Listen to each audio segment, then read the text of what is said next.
दोस्तों नमस्कार। मेरी आज की कहानी एक ऐसे साइंटिस्ट की कहानी है जो अपनी पत्नी से बहुत डरते थे। German Swiss chemist Christian Friedrich को नए प्रयोग बेहद पसंद थे। वे कभी कभी घर की रसोई में प्रयोग करते थे। इस कारण कई बार घर के सामान को नुकसान भी पहुंच चुका था।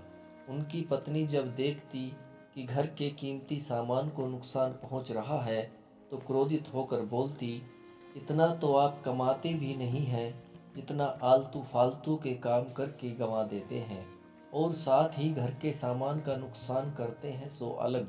पत्नी की बात सुनकर भी क्रिश्चियन फ्रेडरिक चुपचाप अपने काम में लगे रहते। उन्हें पता था कि पत्नी से बहस करने का अर्थ होगा अपना पूरा दिन खराब करना।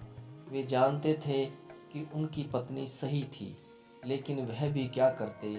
उन्हें नई नई खोज करने का बेहद शौक था। अपने शौक को पूरा करने के लिए उन्हें घर से अच्छा कहीं लगता ही नहीं था। 1845 में एक दिन जब उनकी पत्नी बाहर थी, वे अपने आविष्कार में लगे थे कि अचानक कुछ मिश्रण किचन टेबल पर छलक गया।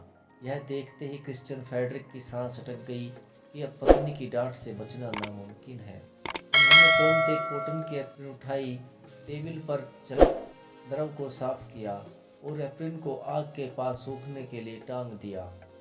अचानक एक जोरदार विस्फोट हुआ। यह देखकर क्रिश्चियन फ्रेडरिक दंग रह गए। जांच की तो पाया कि कॉटन के सेलुलोज पर नाइट्रोजन की प्रक्रिया के चलते ऐसा हुआ। दरअसल अनजाने में ही क्रिश्चियन फ्रेडरिक ने नाइट्रोसेलुलोज का आविष्कार कर दिया था। इसी को गन पाउडर या गन कॉटन कहा गया। उनके इस आविष्कार की बाजार में बेहद सराहना हुई। आविष्कार बेचने से वे आर्थिक रूप से संपन्न हो गए। दोस्तों मेरी कहानी पसंद आई हो तो प्लीज़ चैनल को सब्सक्राइब कर दो।